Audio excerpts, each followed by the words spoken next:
ராதிகா தன்னோட உரிமைய தான் தான் கேட்டு வாங்கிக்கணும். அப்படி இல்லன்னா நம்மளே எடுத்துக்கணுன்றதுக்காகவே ஈஸ்வரி ஒவ்வொரு தடவையுமே கோபிய தன்கிட்ட இருந்து பிரிக்கணுன்றதுக்காக பண்ற எல்லா விஷயத்தையுமே செம்ம டேலண்டா தடுத்து நிறுத்தது மட்டும் இல்லாம ஈஸ்வரியோட வாயை அடைக்கிற மாதிரியும் நிறைய வேலையை பார்த்துட்டு இருக்காங்க. ஏன்னா அவங்க முழுக்க முழுக்க கோபி தான் சொல்றத மட்டும்தான் கேட்கணுன்ற அளவுக்கு பண்றாங்க. ஏன்னா மார்னிங் எந்திரிச்சதுல இருந்து கோபிக்கு காஃபி போட்டு கொடுக்கறது, சாப்பாடு செஞ்சு கொடுக்கறது முதற்கொண்டு ஏன் வாக்கிங் போறது வரைக்குமே அவங்க கோபிய தான் பேச்ச கேட்கிற அளவுக்கு பண்ணிடுறாங்க. அதனால கோபியுமே இதுக்கு மேல பிரச்சனை இருக்கக்கூடாதுப்பான்னு சொல்லிட்டு ராதிகா சொல்ற பேச்சை கேட்டுக்கிட்டு அவங்களோட பின்னாடியே போக, ஆனா இது எல்லாத்தையுமே பார்த்துட்டு இருக்க ஈஸ்வரியும் செம்ம கடுப்போட இருக்கிறது மட்டும் இல்லாம இந்த ராதிகா ரொம்ப ஓவரா போயிட்டா. நம்மளோட பையன்கிட்ட சொல்லி நம்ம எப்படியாவது மறுபடியும் அவனை நம்மளோட வழிக்கு கொண்டு வந்தே ஆகணும்னு சொல்லிட்டு யோசிக்கிறாங்க. அது மட்டும் இல்லாம ராதிகா கிட்டயும் அவங்க போட்டி போட்டுட்டு இருக்காங்க. ஏன்னா காலையில எந்திரிச்ச உடனே கோபி கிட்ட, கோபி நம்ம எப்பவும் போலயே சேர்ந்து வாக்கிங் போகலாமாப்பான்னு சொல்ல உடனே கோபியுமே சரின்னு சொல்லிட்டு அவங்க அம்மாவை கூட்டிட்டு போக பாக்குறாங்க. ஆனா உடனே வந்த ராதிகாவும், கோபி உங்க அம்மாவுக்கு தான் கால் வலி இருக்குல்ல, அவங்க எப்படியும் உங்க கூட வாக்கிங் வந்தா ஏதாவது ஒரு சேர்ல உட்காந்து தான் இருக்க போறாங்க, அதுக்கு அவங்க வீட்லயே இருந்துட்டு போட்டுமே, வாங்க நம்ம 2 பேரும் வாக்கிங் போயிட்டு வரலான்னு சொல்லிட்டு ஈஸ்வரி கிட்ட, அத்தை நீங்க இங்கே இருங்க நாங்க 2 பேரும் போயிட்டு வரோன்னு சொல்லிட்டு அவங்க பேச வரதை கூட காதல வாங்குற நிலைமையிலேயே இல்ல அவங்க. என்ன சொல்ல போனா அவங்க கோபிய அப்படியே கையோட கூட்டிட்டு போகிறாங்க. கோபியுமே ஈஸ்வரிய திரும்பி திரும்பி பார்த்துட்டு வேற எதுவுமே பேச முடியாததுனால அவங்களுமே கிளம்பி போக, அதனால ஈஸ்வரி செம்ம கடுப்போடு உள்ள போயிடுறாங்க. அது மட்டும் இல்லாம இந்த மாதிரி வீட்டுக்கு வந்ததுக்கு அப்புறமா கோபி இந்த மாதிரி செக்அப்காக ஹாஸ்பிட்டல் போக வேண்டியது இருக்குன்னு சொல்லிட்டு அவங்க அம்மா கிட்ட சொல்லும் போது, உடனே ஈஸ்வரியும் பேசாம நானும் வரேன்ப்பா இருப்பா நம்ம 2 பேருமே சேர்ந்து போயிட்டு வந்துடலான்னு அவங்களுமே ஹாஸ்பிட்டல் வரதுக்காக கிளம்பி வந்துட்டு இருக்கு. ஆனா அப்ப கரெக்டா ஏற்கனவே ரெடியாகி வந்த ராதிகாவும் எல்லா ரிப்போர்ட்டும் எடுத்துட்டேன் கோபி வாங்க போகலான்ட்டு கூப்பிட, உடனே இந்த மாதிரி ராதிகா கோபி கூட வரதை பார்த்த ஈஸ்வரி செம்ம கோபத்தோட, இவ எதுக்காகடா நம்ம கூட ஹாஸ்பிட்டல் வரணும், இவளால தான் உனக்கு நெஞ்சு வலியே வந்துச்சுன்னு சொல்லிட்டு மறுபடியுமே ராதிகாவை மட்டம் தட்டி பேசி அவளை அங்கேயே உட்கார வச்சிடலான்னு யோசிச்சு பேசானா, ராதிகாவோ செம்ம கேத்தோட என்னோட புருஷனை ஹாஸ்பிட்டல் கூட்டிட்டு போக நான் தானே வந்தாகணும், அது மட்டும் இல்லாம நீங்க வேற என்னாலதான் இவங்களுக்கு நெஞ்சு வலி வந்துட்டு இருக்குன்னு சொல்லி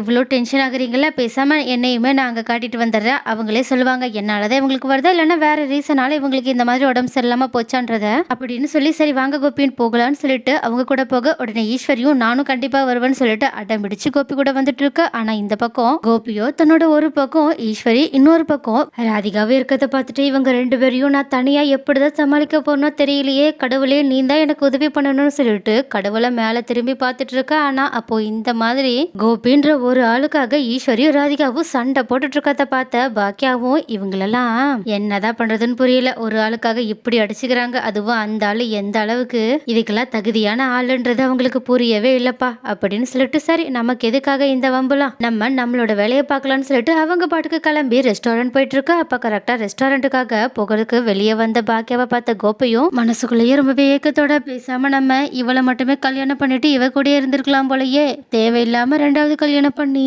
தப்பு பண்ணிட்டோமோன்னு தோணுது, ஏன்னா இப்போ நம்ம நிம்மதியே இல்லாம இருக்கிற மாதிரி இருக்கேன்னு சொல்லிட்டு ஃபீல் பண்ணிட்டு நின்னுட்டு இருக்கு. ஆனா அப்போ இந்த மாதிரி பாக்கியாவை கோபி பாக்கிறத பார்த்த ஈஸ்வரியும் ரொம்பவே சந்தோஷத்தோட இப்பதான் கோபிக்கு பாக்கியாவோட அருமெல்லாம் கொஞ்சம் கொஞ்சமா புரிய ஆரம்பிச்சிருக்குன்னு சொல்லிட்டு பார்த்துட்டு இருக்கு. ஆனா இந்த பக்கம் ராதிகாவோ கோபி எதுக்காக பாக்கியாவை இப்படி பார்த்துட்டு இருக்காங்கன்ற லைட்டா பொசசிவா ஃபீல் பண்ணது மட்டும் இல்லாம, வாங்க கோபி ஹாஸ்பிட்டலுக்கு போக டைம் ஆயிடுச்சு போகலாம் அப்படின்னு அவங்களோட கையை பிடிச்சு மறுபடியுமே கூட்டிட்டு போக, அதுக்கப்புறமா ஹாஸ்பிட்டலுக்குமே 3 பேருமே கிளம்பி போயிடுறாங்க. அங்க போனதுக்கு அப்புறமா டாக்டரை பார்க்கறதுக்காக அவங்களோட ரூம்குள்ள போகும்போது கூட ஈஸ்வரி, வா கோபி நம்ம 2 பேரும் போகலாம், இவ வந்தா மறுபடியும் உனக்கு பிரச்சனை தான் சொல்லிட்டு கோபியோட கையை பிடிச்சு மறுபடியுமே உள்ள கூட்டிட்டு போக பார்க்க, ஆனா ராதிகாவோ ஈஸ்வரிய கொஞ்சம் கூட கண்டுக்காம வாங்க கோபி நம்ம போகலான்னு உடனடியா அவங்களோட கையை பிடிச்சு உள்ள கூட்டிட்டே போயிடுறாங்க. அது மட்டும் இல்லாம ஈஸ்வரி பேச வரத கூட அவங்க முழுசா பேசவே விடல. அதனால ஈஸ்வரி கடுப்போட நின்னுட்டு இருக்கு. ஆனா உள்ள போய் இந்த மாதிரி டாக்டரை பார்த்த ராதிகாவும் கோபி மேல ரொம்பவே அக்கறையோட கேள்வி மேல கேள்வியா டாக்டர் கிட்ட கேட்டுட்டு இருக்காங்க. அது மட்டும் இல்லாம அந்த டாக்டருமே கோபியோட உடல்நிலை எல்லாமே எப்படி இருக்குன்னு செக் பண்ணி பார்த்துட்டு, இப்ப இவங்க உடம்பு முதல்ல விட கொஞ்சம் நல்லாவே இருக்கு, ஆனா என்ன இவங்கள கொஞ்சம் ஸ்ட்ரெஸ் ஆகாமையோ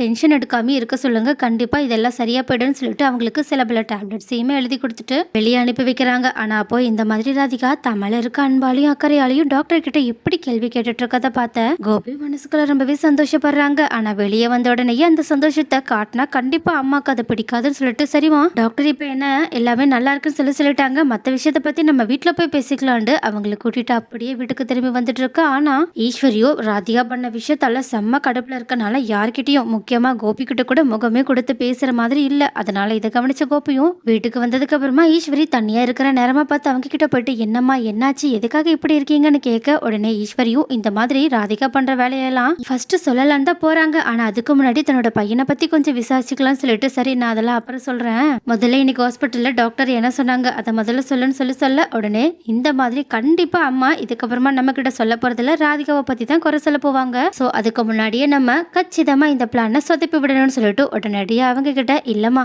டாக்டர் இப்ப எல்லாம் உடம்பு நல்லா இருக்குன்னு சொன்னாங்க. ஆனா என்னோட உடம்பு எப்பனாலும் மறுபடியும் பழைய நிலைமைக்கு போக வாய்ப்பு இருக்குன்னு சொல்லியிருக்காங்க. அது மட்டும் இல்லாம மறுபடியும் எனக்கு ஹார்ட் அட்டாக் வந்துச்சுன்னா ரொம்ப கஷ்டமாயிடும் கூட சொல்லியிருக்காங்கம்மா அப்படின்னு பல பல பிட்டுக்களை சேர்த்து விட அப்ப இதை கேட்ட ஈஸ்வரியும் ரொம்பவே பதட்டத்தோட ஐயோ ஏன்பா என்னாச்சு இதுக்காக அப்படி சொல்லியிருக்காங்கன்னு கேட்க உடனே கோபி கிட்ட இந்த மாதிரி ஈஸ்வரி பேசிட்டு இருக்கிறது எல்லாத்தையுமே கிச்சன்ல இருந்து பாக்கியாவுமே கேட்டுட்டு தான் இருக்காங்க. அது மட்டும் இல்லாம பாக்கியா கோபியோட முகத்தை பார்த்த உடனேயே அவங்க மறுபடியும் ஈஸ்வரி ஏமாத்துறதுக்காக ஏதோ போய் சொல்றாங்கன்றத நல்லாவே தெரிஞ்சு வச்சிருக்காங்க. அதனால என்னதான் நடக்குதுன்னு சொல்லிட்டு வேடிக்கை பார்த்துட்டு இருக்கா. ஆனா இந்த விஷயம் ஈஸ்வரிக்கு தெரியாததுனால அவங்க ரொம்பவே பதட்டமா இருக்காங்க. ஆனா கோபியோ அந்த பதட்டத்தை யூஸ் பண்ணிக்கிட்டு ஈஸ்வரி கிட்ட இல்லம்மா இப்போ உடம்பு நல்லா இருக்குதானே, ஆனா இதுக்கப்புறமா நான் ஏதாவது ஸ்ட்ரெஸ் எடுத்தேன்னா கண்டிப்பா என்னோட உடம்பு அப்படி ஆயிடும்னு சொல்லியிருக்காங்க. அதனாலதான் நான் எந்த விஷயத்த பத்தியுமே கவலைப்படாம ஸ்ட்ரெஸ் இல்லாம இருக்கணும்னு சொல்லியிருக்காங்கம்மா. ஒருவேளை ஸ்ட்ரெஸ் மட்டும் வந்துச்சு அவ்வளவுதான் மறுபடியுமே என்னோட உடம்பு இன்னுமே மோசமாக வாய்ப்பு இருக்குன்னு சொல்லிட்டு அப்படியே சொல்ல உடனே இதை கேட்டு பயந்து போன ஈஸ்வரியும் சரிப்பா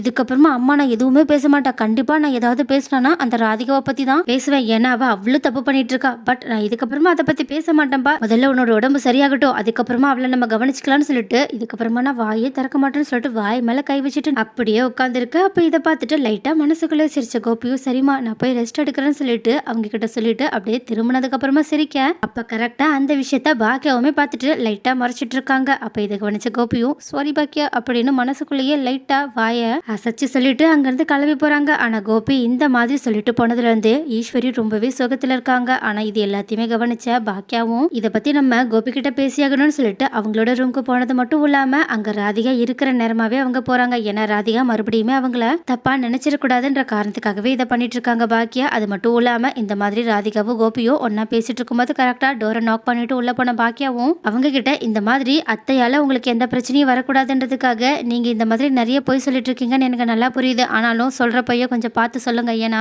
நீங்க சொல்ற பொய்யால அத்தை ரொம்பவே கஷ்டப்பட்டுட்டு இருக்காங்கன்னு அவங்களோட நிலைமையை எடுத்து சொன்னது மட்டும் இல்லாம சீக்கிரமா உங்களோட உடம்பு குணமாகி இந்த வீட்டை விட்டு கிளம்புற வழிய பாருங்க. ஏன்னா 10 நாளைக்கு அப்புறம் நான் உங்ககிட்ட இருந்து எந்த பைசாவும் வாங்குற முடிவுல இல்லைன்னு சொல்ல உடனே இதை கேட்ட கோபியும் கொஞ்சம் அதிர்ச்சியில நின்றுட்டு இருக்க. ஆனா பக்கத்துல நின்றுட்டு இருக்க ராதிகாவும் சரி பாக்கியா கண்டிப்பா பாக்கியான்னு அவங்க கிட்ட கண்டிப்பா 10 நாளைக்குள்ள கிளம்புற மாதிரி பேச. ஆனா இவ்வளவு நேரம் பொறுமையா இருந்த கோபியோ இல்ல பாக்கியா 10 நாள்லாம் எங்களால கிளம்ப முடியாதுன்னு ஒரு முடிவை எடுத்து சொல்ல அப்ப இதை கேட்டுட்டு ஷாக் ஆன பாக்கியாவும் அப்ப எத்தனை நாள்ல நீங்க கிளம்புவீங்கன்னு கேட்க ஆனா கோபியோ இல்ல பாக்கியா இதுக்கப்புறமா நாங்க இந்த வீட்டை விட்டு எங்கேயுமே கிளம்ப மாட்டோம். எப்படினாலும் நாங்க இங்க வீட்டை விட்டு கிளம்புனா பக்கத்துல ஏதாவது ஒரு வீடை வாடகைக்கு எடுத்து தானே இருப்போம். அதுக்கு பதிலா நாங்க இந்த வீட்லயே இருந்துட்டு போறோம். ஏன்னா எனக்கு என்னோட அம்மா கூடயும் என் பசங்க கூடயும் என்னோட குடும்பத்தோட சேர்ந்து சந்தோஷமா இருக்கணும், அவங்க கூட டெய்லி சிரிச்சு பேசணும்னு ஆசையா இருக்குன்னு சொல்ல உடனே இதை கேட்டுட்டு பாக்கியாவும் சரி ராதிகாவும் சரி நம்ம ஷாக்கோட கோபியை பார்க்க. ஆனா கோபியோ இதுதான் தன்னோட முடிவு. நான் கடைசி காலம் வரைக்கும் என்னோட அம்மாவோட தான் இருக்கணும்னு ஆசைப்படுறேன். அவங்களுக்கும் நான் அந்த மாதிரியான ஒரு சத்தியத்தை தான் பண்ணியிருக்கேன். சொல்ல போனா என்னோட கடைசி காலம் வரைக்கும் நான் இங்கதான் இருக்கணும்னு ஆசைப்படுறேன்னு கொஞ்சம் கூட யாருமே எதிர்பார்க்காத முடிவை சொல்லிட்டு அசால்ட்டா அங்கிருந்து கிளம்பி போக அப்போ இது எல்லாத்தையுமே பார்த்த ராதிகாவும் பாக்கியாவும் புரியாத மாதிரி ஷாக்ல பார்க்க பாக்கியாவும் அதே மாதிரி தான் ராதிகாவை பார்த்துட்டு இருக்காங்க. அது மட்டும் இல்லாம அவங்களுக்கு இன்னுமே கோபி மேல செம்ம கோவம் வருது.